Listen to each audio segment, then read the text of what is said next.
Bonjour, bienvenue à la commission scolaire du Val-des-Serres. Je m'appelle Annie Bellil, je suis conseillère pédagogique pour le préscolaire et pour le français primaire. Je suis Éric Marchand, conseiller pédagogique au préscolaire et en français au primaire. Et moi, je suis Edith Catherine Mongeon, je suis conseillère pédagogique pour le 3e cycle du primaire et le secondaire. Aujourd'hui, on va vous parler des rumeurs qui circulent dans les corridors de vos écoles. Alors bonjour, rumeur numéro 1, la révision des textes et la correction des textes, c'est la même chose. Donc c'est faux. La révision et la correction, c'est deux choses. Réviser son texte, ça veut dire être capable de retravailler ses idées, de retravailler la structure, de changer son vocabulaire, de rajouter des mots nouveaux, de changer des mots par des pronoms, par exemple. Donc, à ce moment-là, on est en train de travailler la révision, de replacer ses idées dans un autre ordre, alors que la correction du texte, c'est vraiment un bout qui est accordé, qu'on va accorder au code, c'est-à-dire faire nos flèches de sujets, de pronoms, nos accords au niveau dans le groupe du nom, nos accords sujet-verbe, remettre nos points à la fin de nos phrases. Donc à ce moment-là, on parle de correction. Ce qui fait que nos élèves, parfois, peuvent avoir la difficulté au niveau de la révision, de relire leur texte pour changer leurs idées, améliorer leurs idées, alors que d'autres vont avoir des problèmes au niveau de la correction, c'est-à-dire de changer des erreurs qui sont au niveau du code. À la fin de la maternelle, l'élève doit connaître toutes ses lettres et ses chiffres. Qu'en pensez-vous? Est-ce que c'est vrai? Est-ce que c'est faux?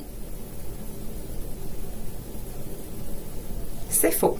L'élève doit connaître certaines lettres, reconnaître certains mots, particulièrement les lettres et les mots qui sont significatifs pour lui, les lettres de son prénom, les mots papa, maman, je t'aime. Ce qui est important, c'est que l'élève baigne dans l'écrit, donc qu'il ait accès à des livres de qualité, qu'il se fasse lire des livres à haute voix, des histoires, qu'il soit en mesure de manier les livres. Ça, c'est important. Mais c'est pas important qu'il connaisse toutes les lettres et c'est surtout pas au programme du préscolaire. Ça va être la tâche de l'enseignant de première année de faire ces apprentissages-là aux élèves. Pour ce qui est des chiffres, encore une fois, la maternelle, c'est l'éveil. Donc, l'éveil aux mathématiques, d'avoir des jeux de classement, de dénombrement, de voir le calendrier, de compter les amis, toujours dans un contexte qui doit être ludique, un contexte significatif et réel pour l'élève. Le but de la maternelle, c'est qu'il aime aller à l'école, pas certaines fois, mais vraiment tous les jours. Merci. Autre rumeur, au préscolaire, pour écrire dans les trottoirs, il faut faire des activités et des exercices de motricité fine.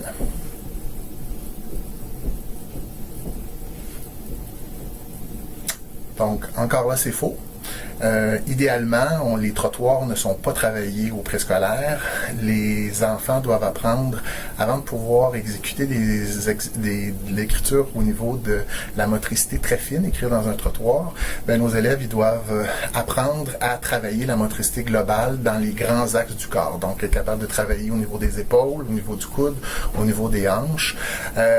Et plus on renforce ces parties-là de notre corps, plus on sera capable d'avoir une écriture qui va être précise et plus petite. Donc, nos élèves au préscolaire, on leur fait travailler leur motricité globale. Tranquillement, on se rapproche de la motricité fine avec des exercices, par exemple, de modelage, d'attaché, d'enfilage, pour qu'éventuellement, ils soient à l'aise pour tenir un crayon. Et quand ils seront habiles pour tenir leur crayon et être bons au niveau de l'exécution, on va les faire écrire dans des grands espaces et tranquillement, quand l'élève va être prêt, il va pouvoir écrire dans des plus petits espaces, ce qui est généralement plus difficile à la maternelle. Et donc, même en première année, ça se pourrait que les premiers écrits se fassent sur des feuilles pas lignées, des feuilles où il n'y a pas de trottoir, et tranquillement, au fur et à mesure que l'année arrive, que l'année avance, l'écriture va se rapetisser. Ce qui fait que travailler des exercices de motricité fine, tant que les grands axes de mon corps et les axes plus éloignés, comme les mains, les poignets, sont pas bien développés, on travaille dans le vide. En écrivant chaque jour, les élèves s'améliorent automatiquement. Qu'en pensez-vous? Écrire souvent, régulièrement, pour le plaisir, pas pour subir une évaluation ou encore nécessairement se faire corriger, est primordial pour développer la compétence écrire des textes variés. L'élève doit pouvoir choisir le sujet de ses textes, sa longueur, tout comme l'auteur.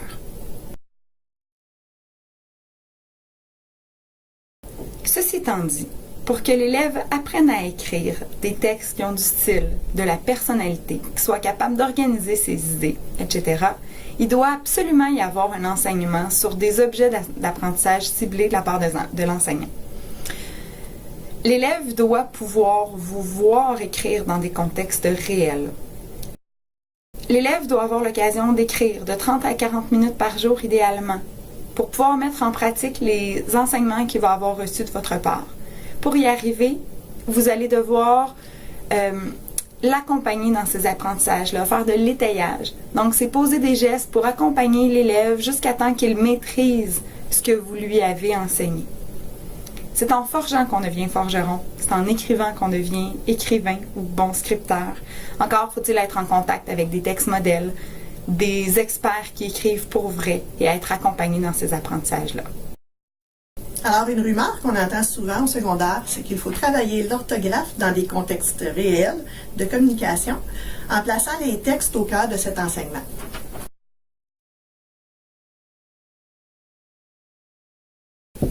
En effet, c'est important de mettre l'orthographe, puis tout ce qui a rapport à la grammaire, tout ce qui est vraiment technique, dans un contexte de communication. La raison étant simple, c'est que si on fait juste des pratiques de chacun pour l'orthographe ou pour la grammaire, la syntaxe, on fait les fameuses drills d'avant, l'élève il va devenir vraiment performant dans cet exercice-là très pointu. Par contre, quand il va arriver dans son texte pour faire le transfert, ça va être très difficile à faire le transfert. Juste un petit exemple comme ça pour vous faire bien comprendre. Admettons que moi je m'installe et que je vous montre chacun des pas des danses sociales qui existent. Cha-cha, rumba, samba. Okay? Je vous montre seulement les pas, comment les faire. On pratique, vous devenez expert dans ces pas-là. Un soir, on arrive dans une salle, je vous dis, bon ben, monsieur, madame, vous allez danser ensemble, monsieur, madame, vous allez danser ensemble. Je mets de la musique, sans dire c'est quoi, puis je vous dis, go, enchaînez-moi tout ça, faites-moi la chorégraphie. Vous ne serez pas capable. Vous allez être capable de faire exactement le bon pas. Si je vous demande, bon, on fait un pas de valse, vous allez le faire. Par contre, vous ne saurez pas quand l'utiliser, sur quelle musique l'utiliser, comment faire des enchaînements. Il va vous manquer plein de détails comme ça. Si on regarde l'orthographe, la syntaxe, dans des exercices très définis, ben c'est un peu le même principe qui arrive. L'élève est bon, il arrive dans le texte, dans notre musique de la langue française, et il ne sait pas quand est-ce qu'utiliser un homophone ou bien encore une règle de grammaire, un accord. Il ne sera pas capable de... En tout cas, ça va être plus difficile pour lui de déterminer qu'est-ce qu'il doit utiliser et quand il doit l'utiliser. Un autre point aussi qui est important là-dedans, c'est que le contexte qui est réel de communication, ben c'est notre but. C'est notre but premier. Ce qu'on veut, c'est qu'il soit capable d'écrire des textes qui se tiennent, des textes avec des messages qui sont clairs. Et si on ne travaille pas ça en premier, ben je vois pas l'avantage de juste pratiquer des techniques sans regarder avec vraiment à quoi ça va servir dans la pratique.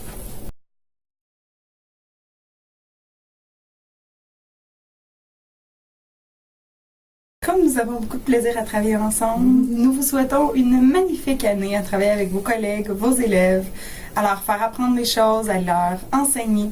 Et ça va nous faire un grand, grand plaisir de vous accompagner dans toutes ces démarches-là. Au plaisir de vous revoir. Amusez-vous bien. À la prochaine. Bye bye!